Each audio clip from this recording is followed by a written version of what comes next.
Mundo Psi TV. É o canal da psicologia, psicanálise e psiquiatria. Enfim, é o canal dos estudantes, profissionais e para quem se interessa pelo mundo psi.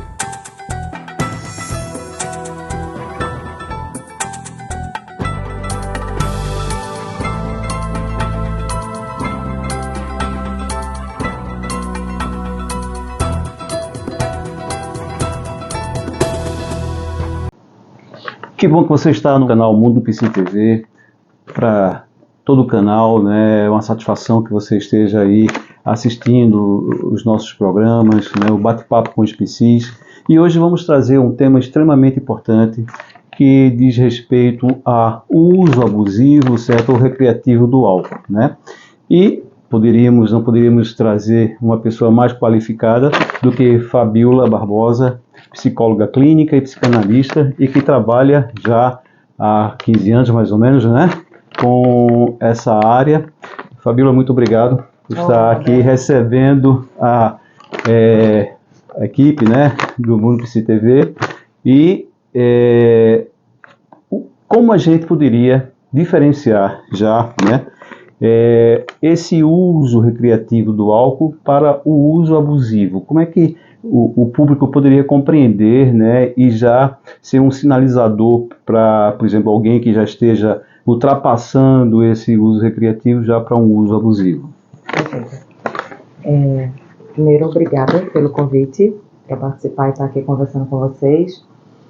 A gente costuma ter uma classificação que o Richard Boucher criou ali na década de 30, 40, mais ou menos, que continua sendo útil até hoje para fazer uma classificação dos tipos de usuários, né, de drogas, no modo geral, mas o Boucher também estava muito preocupado com os alcoolistas, em que a gente separa 4 tipos. Então, a gente tem o usuário experimental, para falar do primeiro momento de vida de um sujeito em que ele faz uso de uma determinada substância, né? Então, a primeira vez na vida, sei lá, eu tinha 13, 14, 16, 20 anos que eu tomei o meu primeiro copo de álcool. Esse é um momento, quais são as experiências que esse sujeito tem, qual foi o contexto, como é que ele se sentiu, enfim, esse é o primeiro momento. Depois, essa pessoa que experimentou, provavelmente é relacionado ao tipo de efeito e de sensação e de satisfação que ela teve, ela vai voltar a fazer uso e pode fazer um uso regular dessa substância, que é o que a gente chama de usuário social. Então, o usuário social é aquele que consegue manter uma relação com o álcool, que ela está descrita, né, dentro de uma zona de lazer, sem acarretar grandes prejuízos para a vida dele, e que numa frequência moderada, que ele consegue relacionar com as outras atividades dele, o álcool não traz nenhum tipo de prejuízo. Então, temos o experimental, o social, aí depois a gente pode ter um usuário que é considerado usuário problema, ou que faz um uso problemático da substância. Então, é aquela pessoa que, independente da quantidade ou da frequência, ela faz um uso que acarreta algum tipo de problema para ela ou para a vida de outra pessoa. Então, por exemplo, beber e dirigir, ou beber e ter comportamentos violentos. Então, essa pessoa, né, ela pode beber uma vez no ano, mas quando ela bebe, ela se torna, né, ela tem características que vão produzir algum tipo de situação que a gente já acende o alerta. Então, diferente do usuário social, que a gente repara que não acarreta problemas para ele ou para os outros, o usuário problema, né, independente da frequência, a gente vê um alerta acendendo, a gente observa que aquela pessoa ou as outras pessoas no entorno verificam que aquele uso traz consequências negativas. E aí, essa é uma escala, né? Essa tipificação que eu estou te descrevendo você inicia como experimentador, depois você passa a ser social, depois você pode vir a ter algum tipo de problema, e o último degrau dessa escada é o que a gente chama de dependência química. Então, na dependência, você vai ter uma situação em que, diferente dos 3 tipos anteriores, o álcool ele se tornou para o sujeito indispensável. Então, você vai ver várias áreas da vida comprometidas, né, por uma espécie de necessidade, e aí a gente vai discutir, né, porque não é exatamente necessidade fisiológica, é algo mais complexo nesse sistema. Compulsão, né? A compulsão ao uso, ela vai tomando conta de vários elementos da vida. Então, o sujeito, para ter lazer, ele precisa fazer uso de álcool. Para ter uma vida sexual, ele precisa fazer uso de álcool. Às vezes, para trabalhar, ele precisa fazer uso de álcool. Para dormir. Então, várias atividades, elas vão, né, culminando em torno dessa ação, que é o uso de álcool. Se é imprescindível, então, do ponto de vista da psicanálise, a gente vai pensar que acaba de se instalar aí uma função psíquica na vida desse usuário. O álcool acaba de se instalar como uma função psíquica, e aí a gente vai ter um quadro de dependência química com toda a sua complexidade social, emocional, familiar, profissional e tal.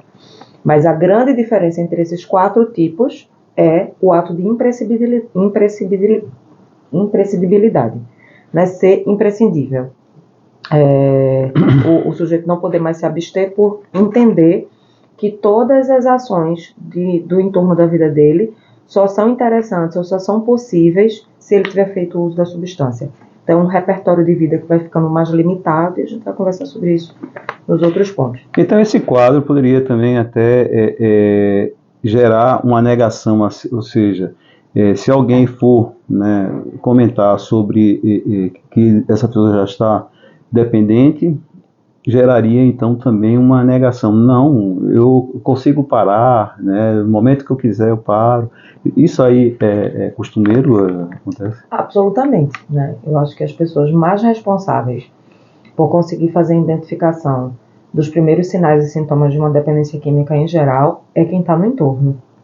Porque para o usuário, ele está sempre numa fantasia e numa relação de onipotência, né? E controle do uso da substância, que é irreal, né? Mas aí é sempre, não, eu só estou usando no final de semana, eu só uso antes de trabalhar, eu só uso depois do trabalho, é só porque eu vou para o happy hour. Então, há sempre uma série de justificativas que a pessoa vai criando para ela mesma e que torna, às vezes, difícil acessar que há uma instalação de dependência. O que normalmente vai funcionar como esse visualizador para o usuário é a tentativa de abstinência. Quando você tentar se abster, não, pronto, vou ficar uma semana sem beber. Não, então eu vou ficar aqui um mês sem beber. E aí você vai começando a ver as pactuações e repactuações, os acordos e desacordos que a pessoa vai fazendo com ela mesma para justificar o uso, porque aí vai percebendo que a função psíquica, né, muito mais do que os efeitos fisiológicos da substância em si, foi ocupando um espaço na vida que precisa ser dado conta, que precisa elaborar, que precisa rever, né? Porque, em geral, a gente diz assim, um tratamento para dependência química, ele é um tratamento que convida o sujeito a revisar a relação, né, da droga da vida dele a partir do uso da droga. Né? Então, a centralidade, ela nunca está na substância, sejam elas legais e ilegais. Hoje a gente está conversando sobre o álcool, mas essa dinâmica serve para todas. Né? Então, o convite dentro de um processo terapêutico, dentro de um contexto de internamento voluntário, né? Dentro de um contexto, né, de acompanhamento psiquiátrico, é convidar o sujeito a revisar o que é que está acontecendo com a vida dele, que a droga acabou ocupando esse espaço, né, tão significativo, logo a droga acaba tendo um lugar meio sutil assim, de coadjuvante. O real problema que a gente vai descobrir, vai conversar e vai vendo é como é que estão as satisfações e como é que está a relação da vida como um todo. Aí a gente vai conversar sobre comorbidades, aí a gente vai conversar sobre as satisfações outras, não é? Então, normalmente, para voltar à tua questão, são as pessoas de fora, familiares, possivelmente, ou ambiente de trabalho, que vai sinalizar que fulano está fazendo uso demais. Está chegando no trabalho com cheiro de álcool, só chega em casa do trabalho sob efeito de álcool, e aí a desculpa é, não preciso relaxar, eu estou cansado, e etc. E a pessoa vai, de certa forma, embotando insatisfações e dificuldades que ela está vivenciando, buscando esse atalho, não é, na relação com a substância química. Interessante isso aí. E como você já mencionou alguma coisa com relação ao que o álcool pode afetar na vida desse sujeito, mas o que o álcool pode afetar não na vida desse sujeito apenas, mas no seu, na sua família, no seu ciclo familiar, de amizades? Isso é importantíssimo, porque, veja, em termos de política pública, o que a gente vê, né, no marketing social, há uma enorme preocupação com as drogas ilícitas. Então, até pouco tempo aqui no estado, a gente tinha um programa que se chamava Programa de Enfrentamento ao Crack, por exemplo, né? Enfim, caríssimo, e com essa repercussão de uma busca e uma maior incisividade em torno dessa substância. O que a gente tem, né, no Brasil, absolutamente estável, os problemas relativos ao transtorno e dependência de álcool, como o grande, né, o primeiro causador de mortes evitáveis no mundo, seguido da relação com o cigarro, né? Então, todas as outras substâncias, né, elas não têm o protagonismo que o álcool tem no impacto ao nosso sistema de saúde. Então, as pessoas, né, vão ter adoecimentos diversos, né, do ponto de vista biológico, em decorrência do uso de álcool. É uma droga que ela é extremamente divulgada e aceita. A gente tem ela patrocinando, inclusive esportes, né? O âmbito da incoerência disso é absolutamente absurdo, mas é o que a gente vivencia. A gente tem no social uma flexibilização muito grande para o uso, então é possível, né, ver pais ou pessoas apresentando substâncias a adolescentes e não entendendo isso como, né, um problema significativo. Então, o álcool, ele está tão à vontade, né, no nosso social, ele é entendido, né, como uma situação de festa, ele é entendido, a gente tem festas open bar, né, com a maior naturalidade, assim, entendendo que se você tem um livre acesso ao uso de álcool, aquela festa vai ser mais divertida, né? Então, o plano geral disso é que a gente tem um impacto na saúde pública, um impacto na saúde mental, né, dos usuários, um impacto na saúde financeira, né, dos brasileiros, que não deixam, né, de recorrer aos ambientes de socialização com álcool com frequência, né, e não cuidam, por exemplo, vai ter dinheiro para cervejinha, para cachaça, etc., não vai ter dinheiro para a busca de um profissional ou para outros espaços, né, de lazer e tal. Então, o impacto é enorme e não porque aí tem uma coisa que a gente podia pensar assim, tá vendo o que a legalização das drogas fazem, né? Então, as duas substâncias lícitas são também as duas mais responsáveis pelos problemas de saúde. Imagine se a gente legalizar todas as substâncias, então a gente vai ter, né, um enorme problema. O problema não está aqui, né, de o maior causador ser a legalização. O problema aqui está na ausência de psicoeducação, de responsabilização e de uma política de redução de danos que ela seja estratégica. Porque a legalidade do álcool, claro, vai facilitar a divulgação, vai facilitar a compra, vai facilitar, né, os sistemas de produção, vai facilitar o recolhimento de impostos, vai facilitar a ideia da gente conversar sobre isso abertamente em qualquer roda, vai, obviamente, aumentar o número de consumidores, porque tem em todo espaço, tem em todo lugar. O que não tem em todo espaço, em todo lugar, é a gente ter uma consciência, enquanto usuário de substância, não é, dos efeitos dela e conectar com o meu momento de vida. Por exemplo, dificilmente você vai ver as pessoas dizendo assim, hoje eu não estou legal para beber, estou meio chateado, tive umas coisas assim, hoje eu vou ficar na água, porque eu não estou bem, e aí eu não vou fazer uso de uma substância psicoativa, porque pode interagir ruim com o meu organismo. O que você normalmente encontra é o discurso avesso.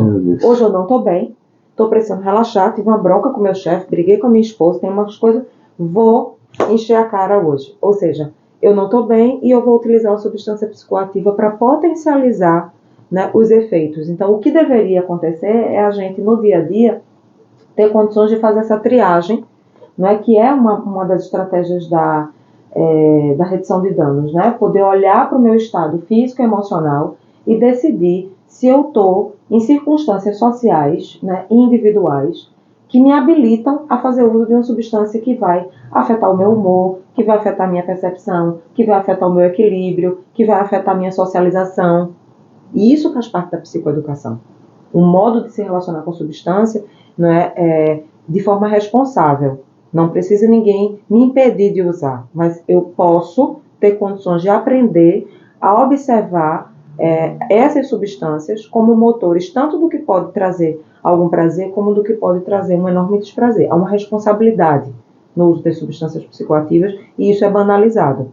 É banalizado para as substâncias legais, como álcool e cigarro, que aparentemente parece que elas, ok, todo mundo sabe como usá-las, e na prática não sabe como usá-las, porque existem vulnerabilidades sociais, né, psíquicas, que interferem nisso, e assim também para as substâncias ilegais. O grande problema das substâncias ilícitas é que a gente perde a possibilidade de tratar de forma muito mais franca com os usuários dessas substâncias sobre as responsabilidades que eles têm nesse uso.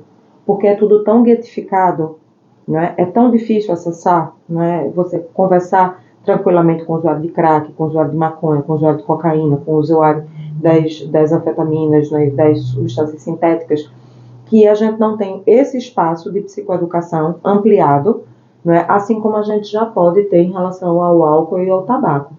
A gente fez uma política, né, de redução do fumo nas últimas décadas absolutamente eficiente.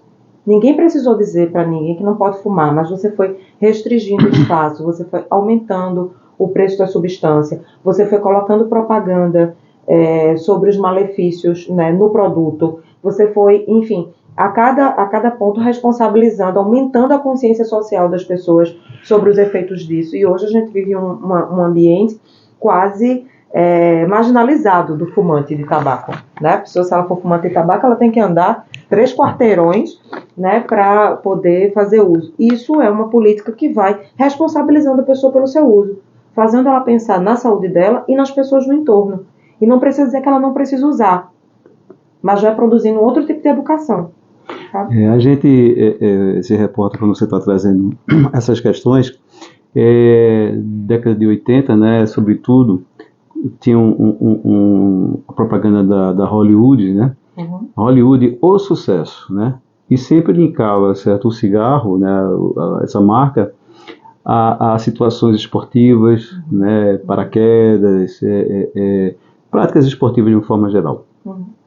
E aí a gente começa, geralmente eu falo muito com meus alunos, essa questão da falta do questionamento, como a Hollywood, como as pessoas compraram essa ideia, se o cigarro, quem consome cigarro, sobe uma escadinha e já está soltando os bofos para fora, né? Já está super cansado, tudo. E aí a gente vê como a publicidade, né, ela penetra na mente das pessoas e que consegue fazer com que essas pessoas não enxerguem o malefício daquela droga, né, e vá consumir. Eu acho ótima essa tua reflexão, porque ela vai nos encaminhando, né, que o que a gente vai ver na mídia, na verdade, tem um capital social capitalista extremamente alinhado. Então, aquilo que a gente vai ver, se conseguiu convencer os usuários, né, de nicotina, Hollywood, todas as novelas, né, todas mostrando os protagonistas muito alinhados, muito donos de si, muito empoderados, né, com o uso de cigarro, porque havia e há uma indústria, não é, do fumo, do álcool e das drogas. A gente tem até um filme, né, sobre isso, O Senhor das Armas, com Nicolas Cage, que é muito interessante para mostrar isso. Quem patrocina a nossa política? Quais são, né, de onde vem o dinheiro, né, que vai habilitar muitas campanhas de políticos? E por que tanta resistência a poder pensar determinadas políticas públicas para determinadas áreas? Por exemplo, não é sem consequências a gente não conseguir avançar na descriminalização da maconha no Brasil. Há uma rede, não é, em torno do que é custeado, né, da política, enfim, ou da politicagem, talvez fosse mais interessante dizer, que dificulta que o dinheiro advindo de fontes ilegais seja pensado a partir da legalização. Então, a maconha, ela não é um problema de saúde pública no Brasil hoje. O que é um problema de saúde pública é a dependência de álcool e a dependência de nicotina. Fato, tá aí todas as estatísticas. A gente está falando de, em média, 15% a 20% de pessoas dependentes de álcool no Brasil nesse momento.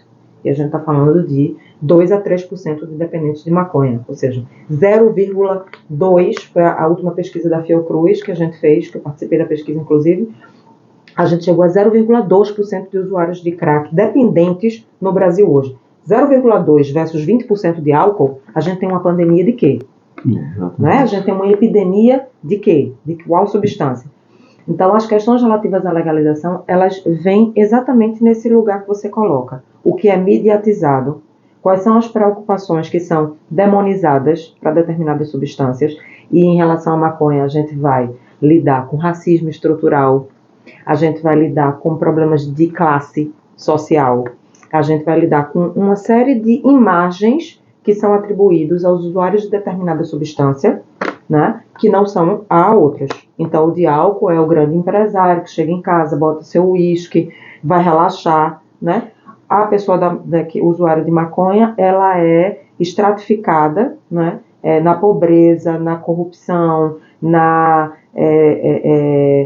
numa diminuição de valores, né, que a gente não se identifica. Então, esse papel que a mídia faz tem por trás, né, uma máquina financeira poderosa. Poderosa, acho que é para dizer o mínimo. A pessoa que é dependente do álcool e de uma forma geral dependente química, a gente pode considerar essa pessoa uma pessoa doente? Ou a dependência alcoólica, certo? É uma doença? Pronto, aí vamos pensar o que é doença, para a medicina mesmo. A doença, ela precisa ter uma etiologia, ou seja, uma causalidade definida. A gente, para dizer que algo é uma doença, a gente vai dizer que ela afeta tal coisa e a gente vai descobrir o passo a passo bem linear para poder um tratamento ser proposto, né? Isso não acontece com nenhuma das situações de transtorno mental, que é a oposição que a gente faz à doença mental. Por que não é uma doença? Porque eu não tenho uma causa definida. Eu não tenho um elemento que eu vou lá e eu enxerto, né, um determinado prognóstico e a melhora vai se dando. A gente vai chamar a dependência química e as psicopatologias de um modo geral de transtornos, porque na noção de transtorno a gente ganha uma etiologia variável, randômica, complexa, né, que faz parte de um sistema que a gente não vai identificar ela a olho nu, né, não é uma doença, a doença de Chagas. Então, a doença de Chagas tem, né, um inseto que vai ali, que age, que vai então agir em tal parte do corpo, etc. O alcoolismo, qual que é a causa? Né? Qual foi a vulnerabilidade específica?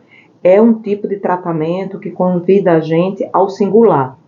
Cada história diagnosticada com esse CID, né, vai promover uma investigação do que foi, nesse caso, que trouxe uma vulnerabilidade.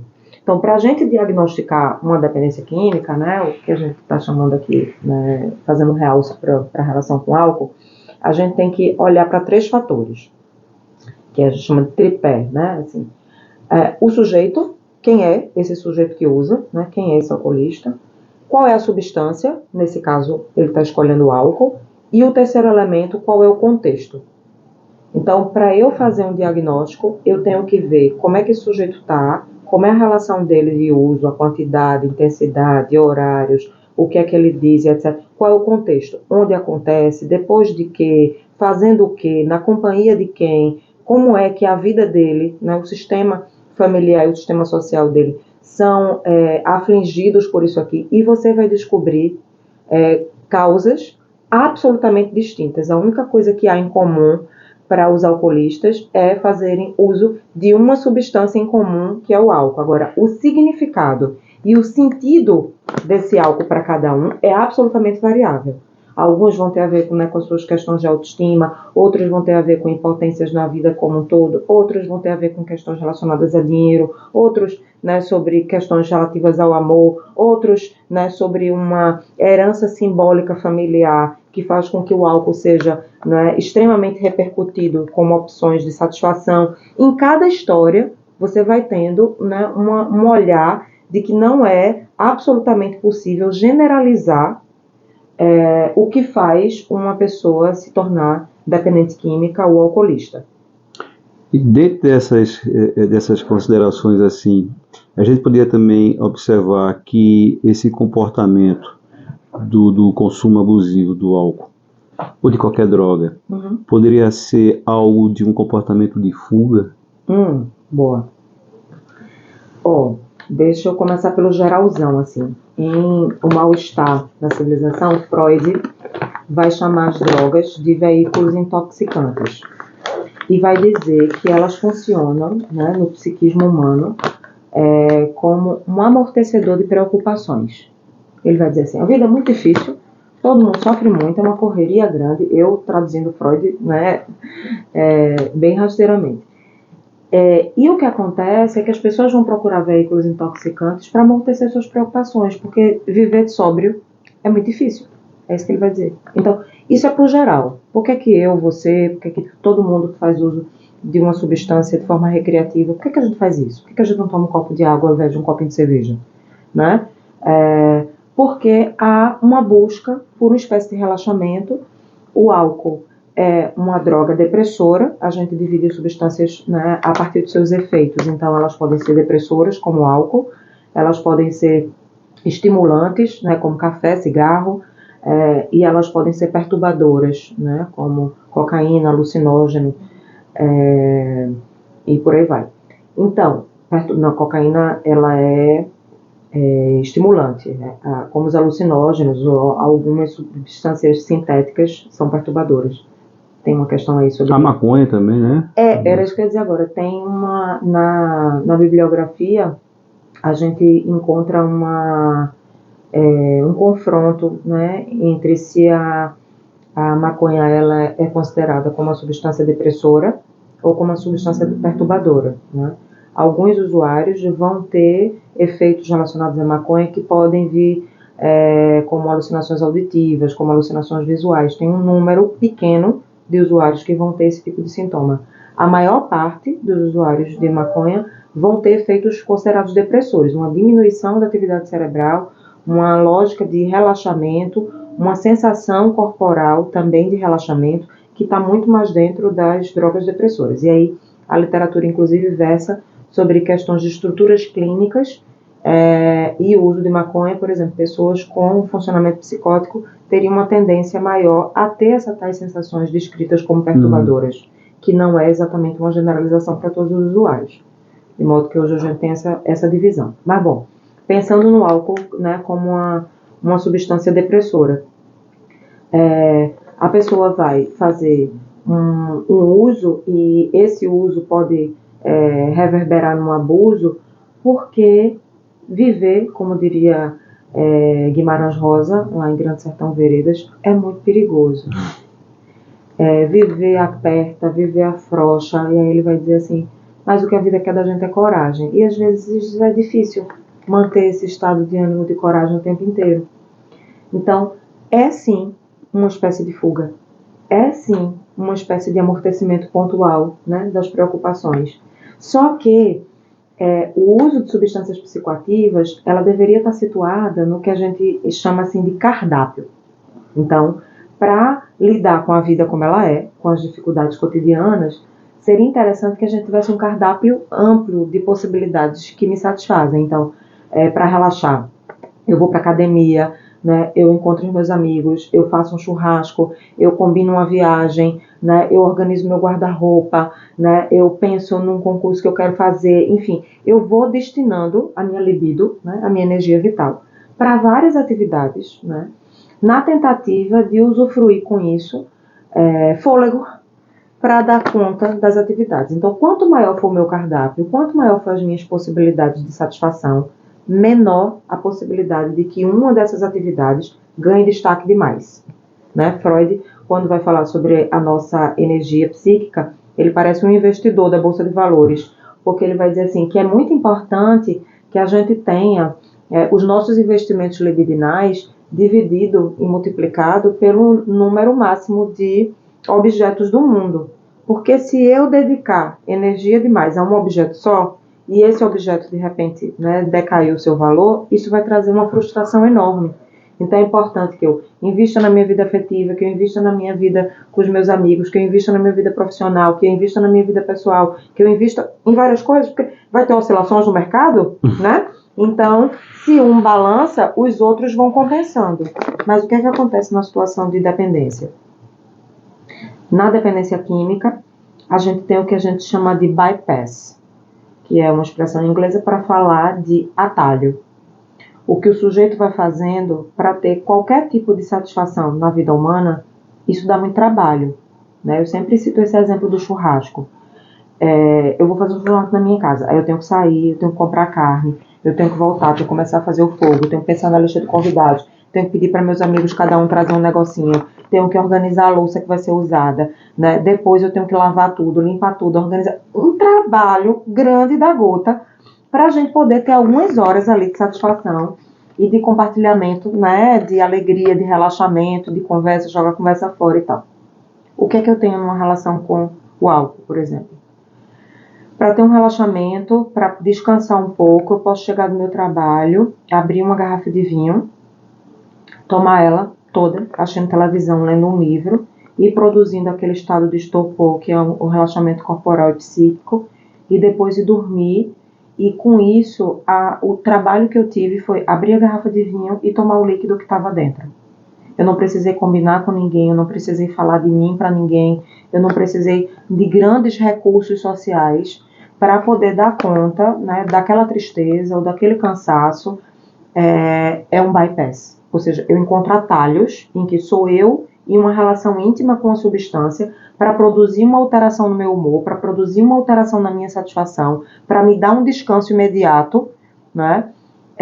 E isso, no uso com frequência, vai produzir uma instalação de dependência que tenta fazer parecer que eu sou absolutamente autossuficiente em relação aos demais humanos. Que eu posso produzir uma imediata satisfação, né, uma imediata mudança no meu humor, sem que eu tenha muito trabalho para isso. E esse atalho, usado com frequência, vai distanciando desse cardápio amplo que eu estava dizendo antes. Então, não vai eu vou fazer um churrasco ou eu compro um packzinho de cerveja e fico em casa bebendo sozinho. Eu, né, convido os amigos para a gente viajar, né, ou eu vou para a praia sozinho e faço uma coisa. Porque aí eu não tenho que ouvir pessoas, eu não tenho que me envolver nos problemas de ninguém, eu não tenho que me expor, ninguém vai ver como é que eu tô, e isso vai produzindo um isolamento, que é muito próprio, né, da relação, né, do alcoolista. Você vai ter os alcoolistas que até se relacionam socialmente, mas o ponto grave da relação com o álcool é aquela pessoa sozinha na mesa de bar, ou aquela pessoa sozinha dentro do seu apartamento, que noite, madrugada dentro, vai fazendo um uso invisível. Ela com ela mesma, e deixando difícil, né, computar a quantidade de ingesta e etc.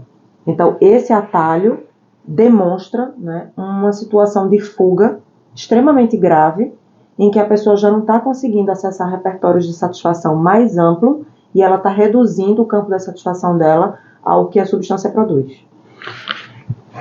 Você falou muita coisa, certo? Que foi me vindo muita coisa também, né? muitas ideias. Esse ponto desse isolamento, isso aí poderá também gerar, né, até mesmo uma depressão, né? Uhum. Agora, quando você fala dos aspectos econômicos de Freud, né,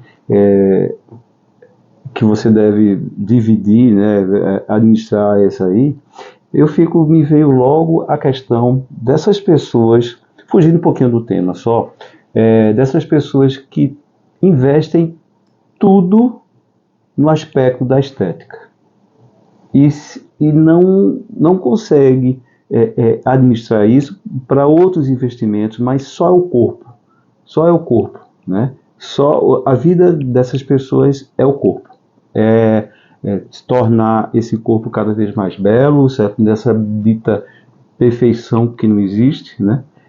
E quando esse corpo vai perdendo, né, esse aspecto escultural, termina também, já que não existir outros aspectos que essa pessoa investiu, essa pessoa também vai ser afetada pela própria condição normal, natural do envelhecimento, né? E isso aí me veio essa consideração assim que você também falou, né? Agora, Então, nesse sentido, a gente talvez só precise reforçar ainda mais como nós somos efeitos do nosso tempo. Porque nada do que a gente está conversando até agora é para tratar como um problema individual. Por exemplo, os alcoolistas, eles têm um problema individual com o álcool. Os alcoolistas, eles são fruto e efeito de uma sociedade intoxicada. Então, quando você fala da relação da ditadura, da beleza, não é? Para a psicanálise, nós não temos um corpo, nós somos um corpo, não é? E esse ser um corpo vai encontrar um discurso social atual, contemporâneo, pós-moderno, enfim, vai ter várias formas de nomear, em que a estética, o superficial do que é visto, né, o pouco aprofundamento e o pouco espaço, né, e valor para as questões psíquicas, para os valores individuais, né, vão estar sendo retratados com maior frequência. Então, interessa o que eu estou vendo de bate-pronto ali, interessa que eu me agrade ou desagrade pelo que eu estou vendo, e a partir desse primeiro olhar, eu destaco se eu vou querer me relacionar com aquela pessoa, se eu vou querer conversar com ela, se eu vou querer ser amiga dela. As coisas, elas estão no fluxo que o Bauman, né, vai chamar de amores líquidos, e é uma liquidez em que a coisa ela precisa ser efetivada, né, de bate-pronto. Não tem espaço para aprofundamento. O nosso social impõe essa lógica da estética, a ideia de que eu tenho que parecer atraente, bonito, eu tenho que fisgar o olhar, né, o mais rápido possível, porque a gente está vivendo num tempo em que as pessoas são intolerantes ou impacientes ao desenrolar das coisas. Então eu preciso aumentar minhas chances de que as pessoas se agradem de mim pelo que elas estão vendo. Não interessa quem eu sou, não interessa o que eu penso, não interessa os livros que eu li, não interessa tanto as coisas, porque eu só vou ter chance de mostrar isso se o visual inicial agradar, né? Essa referência do isolamento, por exemplo, eu estava pensando, né, uma das coisas que eu me dedico hoje é o estudo nas dependências digitais, né? Então, não é incomum, se a gente pegar a lógica dos aplicativos de relacionamento. Eu estava falando que o alcoolista vai, né, preferir ficar sozinho com a sua substância do que fazer um uso maximizado de interações e de relações sociais. Hoje, a gente vai ver as pessoas, né, muito mais à vontade e confortáveis de estarem sozinhas com o seu celular para as redes sociais, para os aplicativos de relacionamento, para os jogos, né, para as compras, enfim, do que em ambientes sociais com outras pessoas. Eu vou ter muito mais disponibilidade, né, de conversar com dezenas de pessoas num aplicativo de relacionamento do que marcar café com uma. Porque isso me dá uma certa proteção e uma tentativa de controle em que eu faço uso de um objeto, que nesse caso é o smartphone, né, para controlar a minha situação de prazer. E quando um outro humano entra em cena, essas coisas bagunçam um pouco, porque o outro humano vem com a sua subjetividade, com seus valores, etc. Então, a ditadura do isolamento e a compulsão por uma satisfação rápida, pontual, não é, sem grandes atritos, né, com enorme dificuldade de lidar com a frustração, isso faz parte do nosso discurso social atual. Não é? A gente sabe que desde a década de 80, né, é debatido esse termo codependência. O que seria isso? Seria a instalação da dependência dentro de um sistema amplo. Que, como eu dizia, o alcoolismo ele não é um problema só da pessoa que faz uso de álcool.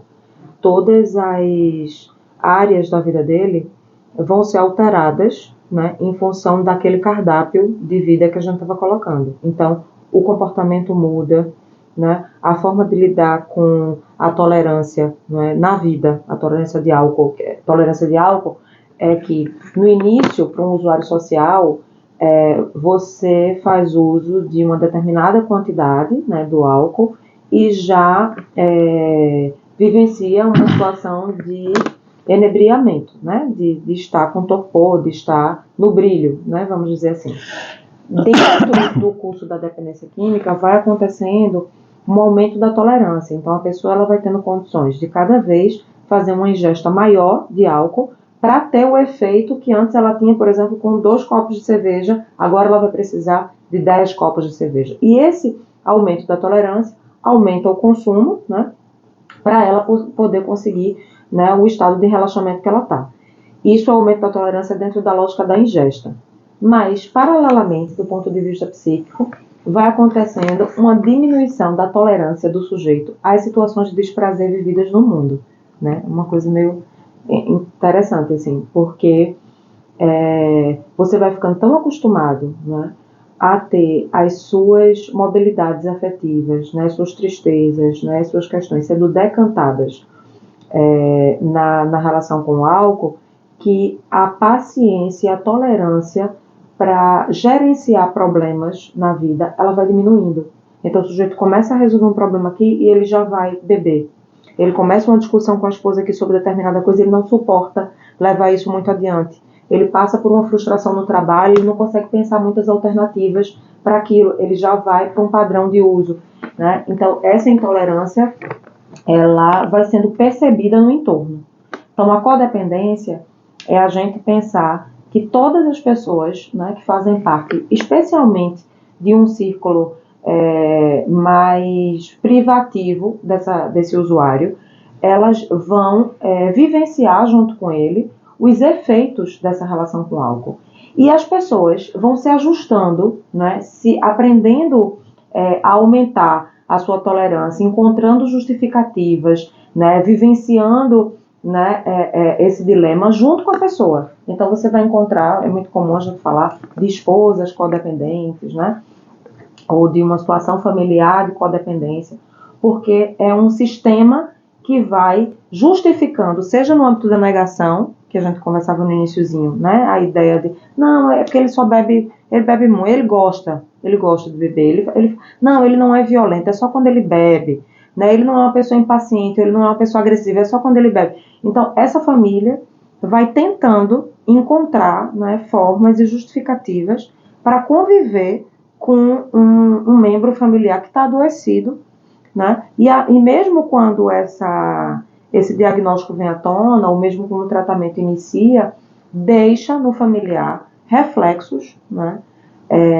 de um cotidiano diretamente afetado por uma situação de uso.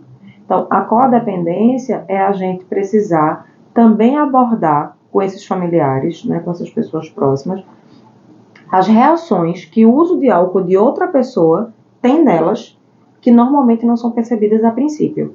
É como se, a princípio, a pessoa pensasse assim, não, ele é que bebe. Mas, na verdade, a família toda está sofrendo efeitos da bebida, né? E precisa pensar como é que isso alterou significativamente a rotina, né? Como é que ficou o estado de humor, como é que ficou a sensação de segurança, como é que ficou a capacidade de dialogar, como é que ficou as estratégias que foram sendo construídas dentro desse sistema para poder abordar e lidar com aquela pessoa. Então são mães que colocam os filhos para dormir cedo, porque daqui a pouco o marido vai chegar embriagado, e aí não pode dar trabalho para ele, e aí é tentar ao máximo, né, deixar todas as coisas da casa em prontidão, para que ele não se desagrade, porque ele já vai chegar bêbado. Isso vai gerando uma construção de comportamentos e uma lógica de codependência que a pessoa nem sabe que isso é efeito da relação com o alcoolismo. Ela acha que ela está tentando fazer isso só para evitar problemas. Mas por que ela está buscando evitar problemas? Porque ela tem uma experiência prática de que a pessoa, sob efeito de álcool,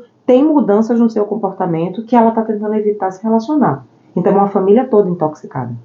É uma família toda que, né, vivencia isso. Então a codependência é uma expressão para a gente lembrar, né, para a gente buscar trabalhar com as pessoas, né, que convivem, né, com os alcoolistas, que elas também adoecem, que elas sofrem psiquicamente, né, os efeitos desse uso, que não são coisas separadas. Entendendo. E como é que está o cenário em relação aos adolescentes, né, dessa dependência? Olha, dependência propriamente dita é uma coisa que dentro do campo do diagnóstico a gente não vai fazer enquanto a pessoa for adolescente. A gente vai diagnosticar um uso problemático, por exemplo. Porque, a rigor, nas leis do nosso país, inclusive, o álcool, ele deveria ser acessado por pessoas com maiores de 18 anos. Então, essa pergunta nem se aplicaria, Exatamente. né, se a gente estivesse seguindo. No entanto, a gente sabe, né, que não a gente só vive o álcool, no Brasil, né? No Brasil e no mundo. No Brasil e no mundo, né? O afrouxamento em relação a isso e a cordialidade em torno do uso de álcool, especialmente para os homens, para os meninos, o álcool ainda é colocado como um lugar de transição e de fortalecimento da masculinidade importante. Então, os meninos, os primeiros sinais, né, e sintomas assim, de uma macheza, né, de uma lógica do masculino se reafirmando a partir do uso de álcool e da sexualidade, do início da vida sexual. Então, isso torna problemático a gente acessar, e por isso que a psicoeducação ela é tão importante, porque a gente precisa deixar de pensar que o uso de álcool é um problema só para as pessoas com mais de 18 anos, entrar em contato com a realidade que os adolescentes estão acessando o álcool e muitas outras drogas, e tratar isso com uma responsabilização, né, de que o álcool, especialmente nessa fase do desenvolvimento, tem consequências, né, biológicas sérias. A gente está falando de um sistema nervoso central que ainda está, né, se plastificando, que ainda está amadurecendo, e que a interação com o álcool e com qualquer outra substância química interfere nisso. Então, a primeira proteção contra o uso de substâncias químicas é em torno do biológico, inclusive. E depois, a gente poder conversar sem nenhum moralismo, né, com os adolescentes e com os adultos que também oferecem, né, álcool a esses adolescentes, fazendo uma modificação de que para a adolescência não é protetiva, não é um uso sociável, é um organismo ali que está tentando lidar com o desenvolvimento de um corpo, tentando lidar, né, com os primeiros impulsos sexuais, tentando lidar, né, com o desenvolvimento de um plano de carreira profissional. Tem uma efervescência, a adolescência ela é tipo assim uma panela de pressão que inserir substâncias psicoativas aí, né, atrapalham e muito, né, a capacidade de poder gerenciar outras alternativas para lidar com as insatisfações e com os problemas. Então, a gente precisa dialogar mais com os pais, né, para que, de um modo geral, essa banalização do uso do álcool não aconteça. Né? Não é, eu vou dividir aqui uma cervejinha com meu filho, né, porque está ficando homem, etc. Na verdade, você está apresentando a ele um repertório que ele não está pronto, né, inclusive do ponto de vista biológico, né, para entrar em contato. E segundo, é importantíssimo que as crianças e adolescentes sejam protegidas, né, do uso de substâncias psicoativas, para que elas tenham condição nesse processo de maturação psíquica, emocional, motora, de lidar com outras ferramentas, né, para lidar com insatisfações, para lidar com socialização, para lidar com as alterações do corpo, para lidar com o boom emocional que está acontecendo nessa fase, construindo outros repertórios. Então, acontece, a gente não diagnostica como dependência, porque dentro desse curso do transtorno da adolescência tem muita coisa se passando, então a pessoa pode ter um uso problemático ali, 15, 16 anos, tomar um porre, bater o carro do pai, etc. Todos esses elementos são frutos de um uso problemático, mas a dependência química propriamente dita, a gente vai precisar avaliar isso durante um tempo mais contínuo e fora dos sintomas e efeitos, né, que são a adolescência para a vida, né, de um sujeito, avaliados dentro do campo da vida adulta. Então, para o adolescente, eu diagnostico usos problemáticos e acende esse sinal de alerta que pode vir a desembocar na dependência química na vida adulta ou jovem adulta. Mas nessa fase, a gente fica olhando esses sinais, levando muito em consideração, né, todas as condições psíquicas, emocionais, biológicas que fazem parte, né, do fenômeno que é a adolescência e tentando trabalhar aí para reduzir danos e para que esses problemas desçam os degraus, que não avance o degrau para a dependência química. E quais os prejuízos assim, específicos, diretos para a cognição dessa juventude, né, desses adolescentes? Veja. Sobretudo, né? Eu estava comentando em termos de efeitos, né, que o álcool é uma substância depressora. Então, como uma substância depressora, ele vai atingir diretamente atenção, memória, equilíbrio, né, motor E nessa atenção, você tem a capacidade de lidar com os ambientes, de ter uma... como é que a memória funciona? Para eu poder memorizar qualquer coisa, eu tenho que estar atento ao que eu estou fazendo, aí eu tenho que fazer associações com o que eu estou fazendo para poder isso se tornar uma memória de curto prazo. Depois eu preciso reforçar esse determinado estímulo, né, para as memórias de longo prazo, e aí o estabelecimento de memórias e o estabelecimento de repertórios de um modo geral. Todas essas etapas, elas são afetadas durante o uso de álcool, né? Porque eu não lembro, eu começo a falar uma coisa e eu esqueço, eu já não, como ela vai diminuindo o meu campo de atenção, e a atenção é o input, né? É o campo de entrada da memória, eu vou vivendo as coisas como se fosse a primeira vez. Assim, é a sensação de que eu vivencio vários estímulos, acontecem várias coisas ao meu redor, mas eu não me lembro exatamente das conversas como é que foram, eu não me lembro exatamente do que eu disse, eu não me lembro exatamente do que aconteceu, porque a atenção ela está afetada. E isso não só no curto espaço de tempo do uso da substância, mas na adolescência especialmente, como a gente está nesse processo de maturação cerebral ainda acontecendo, isso pode causar danos considerados irreversíveis. Tem uma maturação orgânica do cérebro que precisa terminar de se fechar ali e que a interação com o álcool pode afetar a atenção, o comprometimento motor, né, o equilíbrio mesmo, definitivamente. Por isso esse cuidado tão grande, né? Por isso essa atenção com a dispersão, não é? Enfim, as questões relacionadas à atenção, memória e comprometimento motor são as mais significativas nessas consequências, né, que você está perguntando. Fabíola, existem estudos que apontam, né, com a depressão como uma comorbidade sempre presente, né, nessas condições, nesses quadros assim, de pessoas dependentes químicas. O que é que você fala sobre isso? Muito frequente. Sempre frequente não, mas muito frequente. A gente fica numa encruzilhada que lembra quando eu te dizia que a gente não vai ter uma generalização sobre as casualidades, né, as causas do uso de álcool. A gente vai precisar investigar, né, cada situação para poder ver o que é que foi ali. Mas os nossos estudos, a literatura médica já aponta que há aproximadamente 40% de associação de comorbidade da depressão em relação à dependência do álcool. E a gente fica numa encruzilhada sensível, né, que a gente não tem como saber exatamente, exceto no curso do tratamento. Se foi o uso de álcool, desde cedo e o contínuo, que produziu uma situação de depressão, ou se havia uma depressão latente, né, ou problemas psíquicos específicos que efetivaram o uso de álcool como uma tentativa, um tratamento medicamentoso espontâneo para lidar com questões relacionadas à depressão. O fato é que há uma articulação muito grande entre esses dois sistemas, né? A dependência de álcool e a depressão.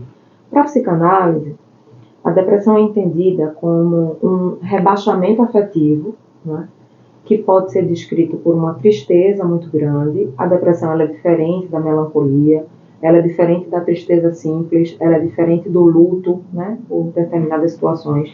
Ela é considerada um momento de desligamento, né, em que a pessoa já não consegue fazer as suas conexões libidinais de sentido da vida. Há uma espécie de o que a gente chama de rebaixamento afetivo mesmo, é um desligamento do sentido simbólico para o viver. A vida fica meio em suspenso ali. Tem alguma coisa em torno de uma inquietude, de uma falta de sentido que prevalecem e que isso vai sendo expressado por uma tristeza, por um cansaço maior, com uma falta de expectativa, né, com a dificuldade de lidar com as coisas e tal.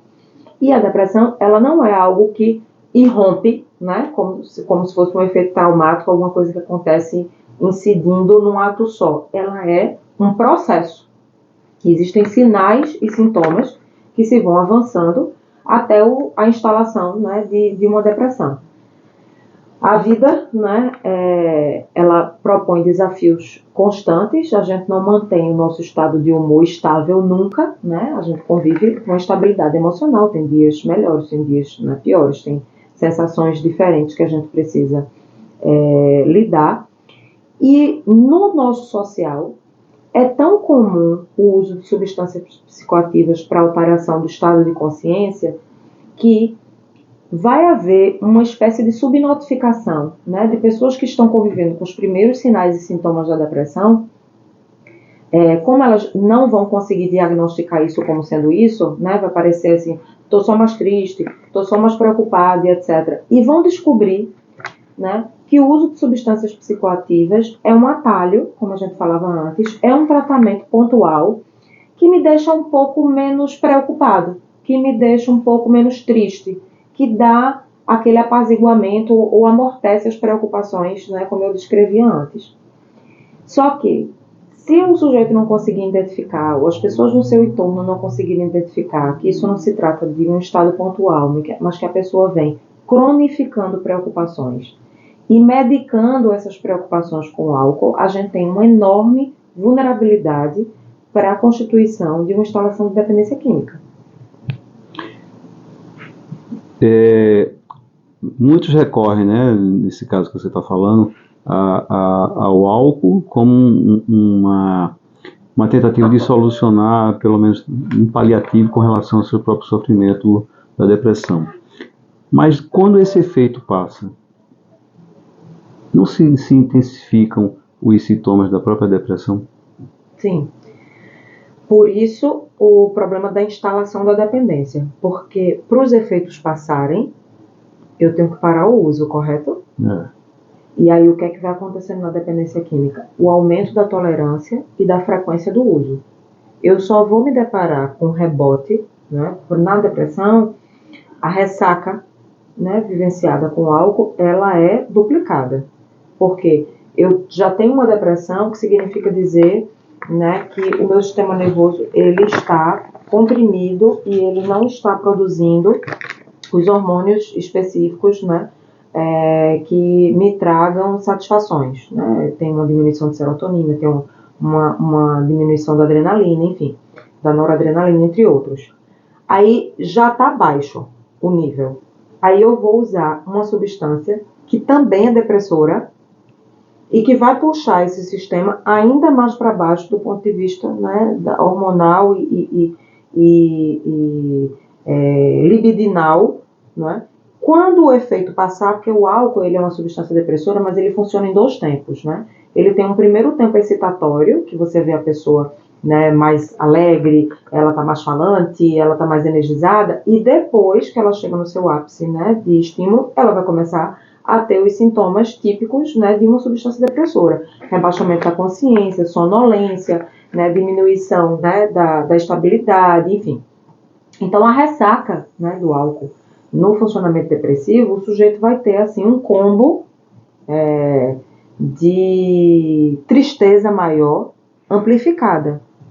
E aí essa sensação, na sequência, aumenta e muito a reincidência no uso.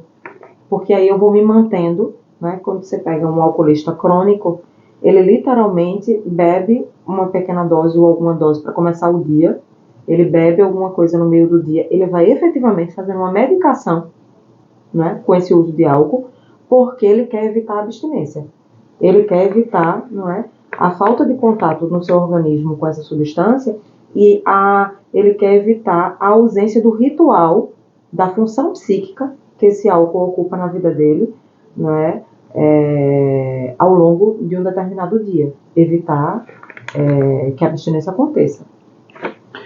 Uma coisa puxa a outra, né? Então, quando a gente mencionou essa questão do aumento da gravidade, né, dos sintomas, eu não poderia deixar de ventilar também essa temática com relação às tentativas de suicídio relacionada aí à dependência alcoólica, né?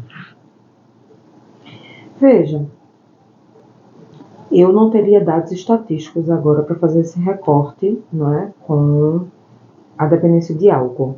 o que a gente tem na literatura é aproximadamente 12% das dependências, de um modo geral, com alguma articulação com as dependências químicas. No entanto, esses 12% também vai estar ali de comum acordo com as psicopatologias diversas. A gente estava falando da depressão agora há pouco, mas também é importante a gente falar sobre as situações de bipolaridade, né? Sobre as situações de transtornos psicóticos diversos, esquizofrenia, né? Esquizofrenia, entre outros. Então, tem inúmeras situações. Dificilmente uma situação, né, de suicídio ela está desarticulada com outras comorbidades. O fato da pessoa naquela ocasião ter feito uso de uma substância psicoativa não desprover, né, dessa psicopatologia de base, digamos assim. Então, o que acontece é que é comum que o ato suicida propriamente dito, ele esteja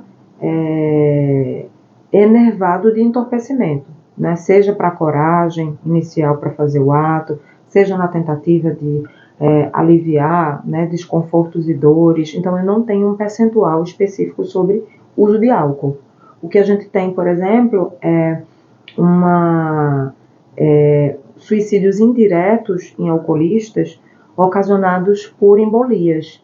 A pessoa faz uso de álcool com frequência, dorme de tanto fazer uso e vai sofrer regurgitações durante esse ato de sono, vai literalmente morrer sufocado no vômito, porque dorme em uma posição X que ele não consegue, né, lidar, e esses são suicídios indiretos, né, ocasionados, né, por uma situação. Estou me lembrando aqui de 2 pacientes especificamente numa situação de internamento que faleceram dessa forma, né? Então não tenho, agora é uma coisa até para a gente pesquisar, ver como é que é o número relacionado a isso. Agora, vamos pensar que o suicídio não é só o ato, esse ato final, né? Vamos pensar o suicídio como um movimento de desinvestimento na relação com a vida, que vem acontecendo, né? Assim como eu disse que uma depressão ela não acontece numa instalação só, dificilmente, né, um ato suicida vai acontecer de prontidão, como uma coisa que o sujeito nunca pensou sobre isso antes, que essa tristeza ou essas dificuldades nunca o invadiram de sobremaneira. A carta suicida ela vai acontecendo ao longo de quanto tempo for para esse sujeito. O que a gente vai ver ali no final, certamente, é consequência, né, de uma série de tentativas e de dificuldades, né, de lidar com inúmeras situações na vida que chegaram àquele ponto. E aí não é incomum que no ato do suicídio a pessoa esteja fazendo uso de algum tipo de substância, mas não necessariamente é o uso da substância que produziu, né, o suicídio. Exceto, talvez, por uma coisa que não é ponto da nossa conversa agora, as drogas consideradas perturbadoras. Nas perturbadoras, você pode ter uma espécie de alucinação ou delírio tão delicado, né, do sujeito absolutamente cindir com a realidade e de ele se colocar em risco de vida sem nem saber o que ele está fazendo. Por exemplo, pular de lugares ou fazer determinadas atitudes de risco sem conseguir balizar porque ele está no estado alterado de consciência ou ele está visualizando coisas num campo alucinatório que fazem ele se colocar em situação de risco. Mas é uma situação muito diminuta, né, comparada ao que, no geral, a gente vai ter. A gente vai ter pessoas, né, se jogando de prédios ou tomando medicações em excesso. Por exemplo, o maior elemento de suicídio hoje é por uso de medicações psiquiátricas, ansiolíticos e antidepressivos, um conjunto, um coquetel dessas medicações na tentativa de levar a óbito, né?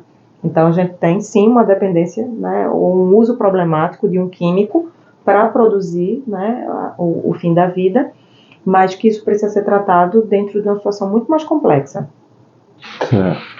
Fabíola, você citou ao longo do nosso bate-papo, né, com relação às estratégias de redução de danos. Explica isso mais detalhadamente, assim, para as pessoas. Esse é meu xodó. Então, acertei. Eu costumo pensar as estratégias de redução de danos, que elas comumente são articuladas, né, com o campo da dependência química, ou inicialmente foram articuladas, né, em torno das prevenções para a sexualidade, né, os primeiros programas de redução de danos, eles surgem ali em torno, né, da disseminação do HIV, quando se precisou pensar como proteger pessoas de um vírus que advém da relação sexual, sendo que as pessoas não vão deixar de ter uma vida sexual ativa, então como ajudá-las, né, a não contrair o vírus, etc. E ali a gente começa, né, pensando as coisas em torno do uso da camisinha, na situação de drogas injetáveis, pensar as seringas descartáveis e várias outras ações que a lógica viver é arriscado, viver é difícil, né? Viver produz danos à própria vida, porque cada dia que a gente vive, a gente está, né, de uma forma mais fenomenológica, assim, vivendo para a morte, né? A gente sabe, né, talvez a única certeza que se tem, né, entre os vivos é da nossa finitude. Então, todos os dias existem danos que a gente está fazendo à nossa saúde, e as nossas células elas estão se deteriorando e elas estão caminhando por um caminho final. Mesmo sabendo disso, o que é que eu posso fazer para tentar viver melhor e morrer melhor, envelhecer melhor, não é? Mesmo sabendo que isso é um dado absolutamente concreto. É aí que eu penso a redução de danos, não apenas, né, para esses programas, né, e para esses temas que a gente está falando, mas a redução de danos ela é um programa ético da vida que pode nos direcionar todo o tempo. Então, é uma redução de danos, né, para as minhas dificuldades motoras, para a minha flexibilidade, para o meu condicionamento físico, manter atividades físicas regulares. É uma redução de danos, não é, se eu diminuir o número de açúcar e de sal da minha vida, evitando ter alguns tipos de problemas. É uma redução de danos se eu tiver uma qualidade de sono adequada para manter o meu cérebro num bom funcionamento, para eu manter a minha atenção e o meu descanso. É uma redução de danos se eu tenho uma vida social ativa, se eu tenho amigos com quem contar, se eu tenho um espaço protegido de cuidado, né, para ter a minha vida interessante. É uma redução de danos se eu fizer sexo com camisinha, que eu me protejo de uma gravidez indesejável e de doenças sexualmente transmissíveis, né, e infecções sexualmente transmissíveis diversas. Então, veja, quando a gente pensa em redução de danos, é uma lógica amoral, não há nenhum julgamento de valores sobre as práticas, mas há uma sensibilização de que eu possa decidir, não é? Levando em consideração que vai ter danos, viver tem danos, mas como é que eu posso reduzi-los? E aí isso para o campo, né, de álcool e outras drogas é fantástico, né? Porque a gente não vai trabalhar demonizando as substâncias, nem rivalizando com as substâncias. As substâncias elas são inertes. Quem acessa elas são os humanos, que se dirigem, inclusive tem muito trabalho, custos, né, para poder acessá-las. E a motivação para esse uso é absolutamente diversa e que é preciso, né, ir esclarecendo, né, e tendo uma pedagogia do cuidado, né, com os usuários de álcool e outras drogas, lembrando que esse uso ele tem consequências. Então, assim, se eu vou tomar cerveja hoje, se eu vou beber meu álcool hoje, faz o seguinte, coloca um copinho de água de lado, vai tomando ali nesse intervalo de uso de álcool, né, um copo de água para um copo de cerveja, né, vai se levantando com frequência, né, para ir ao sanitário, para dar uma olhada como é que está a tua mobilidade, se alimenta durante o uso de álcool para você manter o seu estômago forrado, para que os efeitos do álcool no teu organismo, né, não sejam tão depressa.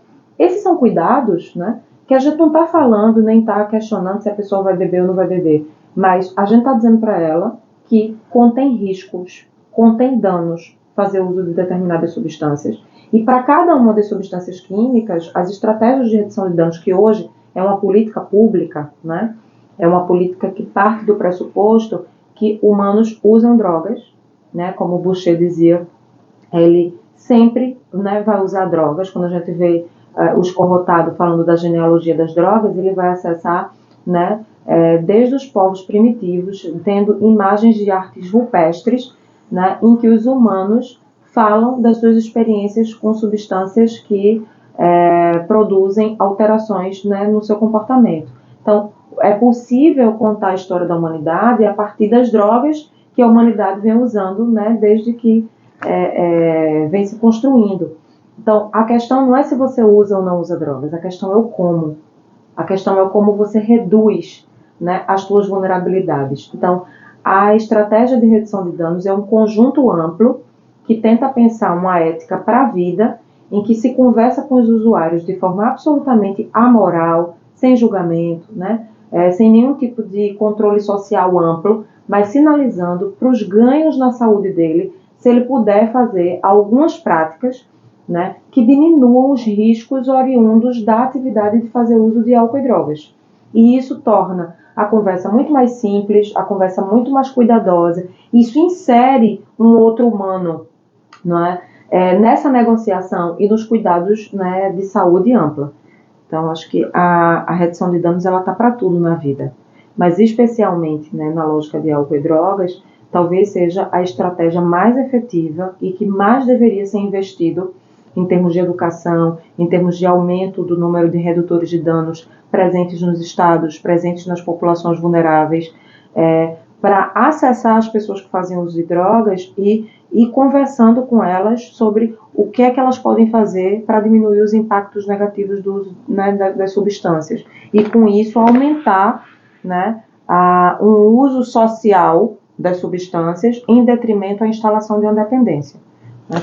Perfeito, não poderia ter tido uma explicação melhor, né?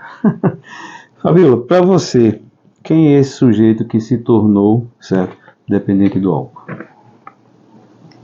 Quem é ele? A gente vai ter que conhecer ele para poder saber da história dele, para poder saber, né, como o álcool, enquanto um significante, se instalou na vida dele. Né? A única coisa que eu sei dizer sobre um alcoolista é que em algum momento da vida dele, ele foi diagnosticado com um problema na relação dele com o álcool. É uma pessoa que não tem conseguido parar de fazer uso, e que as pessoas da família e dos diversos ambientes têm percebido que ele tem uma vulnerabilidade na relação com o álcool. É isso que o diagnóstico me diz. Agora, como ele chegou até aí, né? Como essa relação com o álcool, o que aconteceu aí? Se a gente tem abusos sexuais na infância, se a gente tem violências vivenciadas, né, no âmbito familiar, se a gente tem uma história de um pai e de um avô alcoolista, e aí tem uma querela, né, com álcool, de às vezes identificar o álcool como uma doença genética. Essa é há um furdunço assim, né, na literatura em torno disso. Na psicanálise a gente vai pensar muito mais a dependência alcoólica como um problema genealógico, mais do que genético, não é?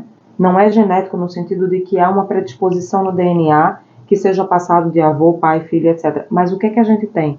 A gente tem um ambiente social, que esse sujeito provavelmente vivenciou a vida inteira, em que o álcool foi ofertado, né, como sinal e como sinônimo de masculinidades, de feminilidades, né, de forma de resolver problemas, de meio de obter relaxamento, faz parte de um ritual e de uma rotina básica instalada que faz parecer, né, que todos os personagens da família, né, vivenciam isso e que isso seria um componente genético. Não, não é exatamente genético, é genealógico.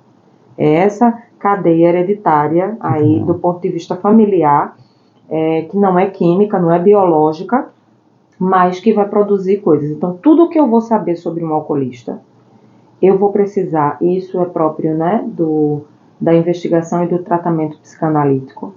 A psicanálise, ela trabalha com o sujeito, e o sujeito no singular. Então, não existem o depressivo, o alcoolista, o melancólico, a pessoa da ideação suicida, né? Nenhum diagnóstico vai ser entendido, né, como generalização. Cada um deles vai descrever uma história de vida muito particular, né, uma substância, né, em uma forma muito particular de se relacionar consigo e com o mundo, um contexto muito específico, e a gente vai ter que ter paciência, um trabalho multidisciplinar, né, para poder ir acessando e construindo a ferramenta de quem é cada alcoolista em particular e no singular. Você se responde? Não é uma coisa muito agradável, não tem generalização. A gente vai ter que investigar no caso a caso. Respondeu muito. Eu só queria que você só explicasse, né, porque você é psicanalista, você fala de uma forma, utilizando os termos da psicanálise assim, de uma forma muito natural, mas talvez tenham pessoas aí que não saibam o que significa significante. Perfeito. Essa é uma terminologia lacaniana, né? O Lacan, ele vai pegar a nossa linguagem, né, a forma como a gente usa as palavras, e fazendo um contraponto, né, com os estruturalistas que já trabalhavam essa questão, ele vai dizer que cada palavra ela vai ter um significado, né, e um significante. Então, eu usar a palavra álcool, né, eu tenho o significado atribuído, então o álcool é uma substância produzida a partir da cana-de-açúcar, que em forma líquida vai dar efeito, aquele significado que a gente vai encontrar no dicionário. E no álcool, a gente, ao falar essa palavra, a gente tem o que a gente chama de significante, né? Que é a marca acústica dessa palavra, os fonemas, né?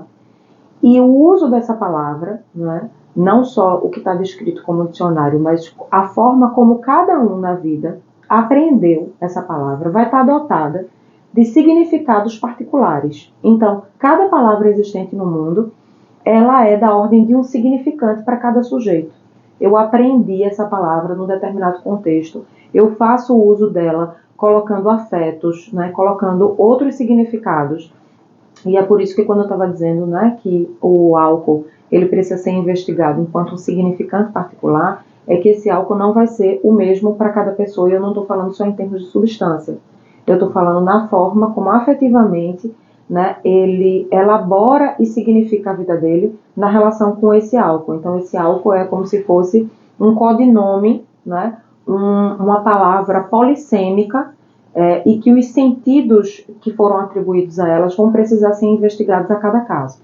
Então o álcool como significante quer dizer isso, né, quer dizer algo indeterminado do ponto de vista de um significado generalista, e abre para uma investigação particular sobre o que é que o sujeito tem a dizer sobre o que o álcool significa para ele.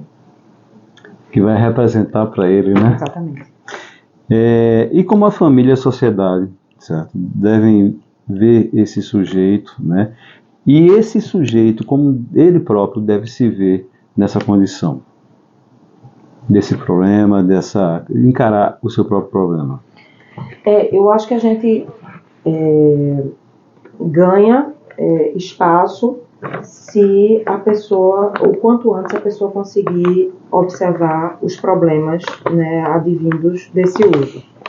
Por isso que a educação, por isso que a informação, isso que a gente está fazendo aqui, né, conversando para que as pessoas comecem a ter sinais de alerta importante para a gente poder fazer intervenções precoces. Porque uma dependência química de álcool, ela vai levar no mínimo aproximadamente ali 8 a 10 anos para se desenvolver.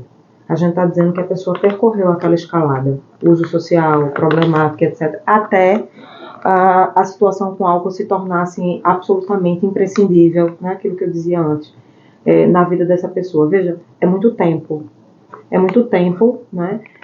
Em que falhou, provavelmente, o aparato social da vida dessa pessoa para chamá-la para conversar, para perceber que ela está usando o álcool para dormir, para perceber ali que ela perdeu uma seleção de emprego porque não conseguiu acordar. Enfim, tantas situações acontecem na vida dessa pessoa ao longo do tempo que era importante que a gente aumentasse essa responsabilização e o cuidado com as consequências do efeito que as substâncias psicoativas vão ter nas nossas vidas. Acontece que, especialmente as substâncias lícitas, né, que a gente falava no início e que é o forte da nossa conversa de hoje, há uma banalização dos efeitos e das repercussões do uso de álcool e outras drogas que diminuem o impacto e a preocupação que a pessoa vai tendo, né, de começar a observar, poxa, essa semana eu bebi 4 vezes nessa semana. Na semana seguinte, poxa, bebi todas as noites, fui para happy hour, todos os finais de semana, no último ano, eu fiz uso de álcool. Esse cálculo, ele não vai sendo feito, né? E aí a gente vai tendo uma certa invisibilização ou uma banalização mesmo, né, disso, que eu acho que o que a gente poderia, enquanto sociedade, enquanto usuário, enquanto família, né, enquanto grupo social, estar mais advertidos dos riscos advindos das substâncias psicoativas. Quando a gente fala de legalização, quando a gente fala, né, de trabalhar de forma mais amoral a relação com as substâncias, faz parecer que é o oba-oba, né? Que está todo mundo aceitando tudo numa boa. Ao contrário, aumenta a responsabilização. É a ideia, não é, de que a cervejinha ela precisa ser computada, refletida e pensada sobre o estado de humor que eu estou, sobre o meu funcionamento naquele dia, né, sobre a minha condição, né, para fazer uso daquela substância psicoativa. Eu vou usar algo que vai alterar todo o meu sistema fisiológico e psíquico. Há uma enorme responsabilidade nessa decisão. Então, se a gente conseguisse acessar as pessoas, né, no início dos problemas, a gente teria a chance de ver, porque em psicanálise, a questão da dependência química, ela não é química. O problema não está na química. A química é um dos atributos que vão ser utilizados, né, nessa referência. O que a gente investiga, né, no campo da toxicomania, que em psicanálise a gente trabalha muito mais esse termo toxicomania, ou seja, o que é tóxico, que pode ser químico ou não químico, Exatamente. né, do que exatamente a dependência, é a função psíquica que uma substância consumida passou a ter, né, na dinâmica psíquica daquela pessoa. Então, por função psíquica, entenda que a substância consumida ela pode estar servindo como atenuador de uma depressão, ela pode estar sendo consumida para evitar dores, né, relacionadas a uma dinâmica amorosa. A substância consumida ela pode estar servindo como um relaxante muscular para lidar com atividade profissional estressante. São múltiplas as possibilidades. O fato é que a substância ela está sendo consumida e está tendo uma relação direta com todas as funções cognitivas e com todas as relações, né, emocionais desse sujeito. E isso vai acontecendo numa crescente. Isso não acontece do dia para a noite. Então, como sociedade, como usuário, né, para tentar ser mais objetiva na tua pergunta, talvez a gente precisasse aumentar a nossa responsabilidade e o enorme risco que todos os usuários de qualquer substância vivenciam com essas substâncias. No entanto, podem fazer uso delas, reduzindo danos, refletindo sobre esses danos e não banalizando ou vivendo numa cultura intoxicada como a que a gente tem, porque sim, viver é difícil, nós vamos precisar de amortecedor de preocupações, mas é muito importante que esses amortecedores sejam amplos, que eles não sejam exclusivos, que a gente mantenha aquela noção de cardápio, de lazer e de busca de evitação de desprazer, porque à medida que eu elejo uma alternativa como a mais premente e como a que eu mais uso, aí estão todos os indicadores para a instalação da dependência. Certo. Veja, Fabiola, foi ótimo, né? Para mim também, gostei muito. Passou rápido, né? E a gente só tem a agradecer. Suas considerações finais para o público. É só agradecer por conversar sobre essa temática, porque eu acho que conversar sobre álcool e outras drogas é falar sobre uma faceta da vida que vivencia tantos preconceitos, né? Tanta dificuldade de ser abordada de forma dialógica, né? Tendo uma ética do cuidado, entendendo que faz parte das habilidades e das interações humanas, né? Quem são as pessoas que usam drogas, né? São os vivos. E faz parte de ser vivo ter diferentes lidas, né? E diferentes problemas, enfim. Então, a minha função, né, como psicanalista, como psicólogo, quando recebo pessoas aqui no consultório de forma ambulatorial, ou a minha experiência de já ter tratado pessoas dentro do âmbito do internamento voluntário, é convidar as pessoas para revisar a relação com a vida. É me interessar, né, eventualmente pelo uso de drogas que elas fazem, mas muito mais sobre que tipo de vida elas estão levando e por que é que a relação com álcool e outras drogas acabou se tornando um destaque.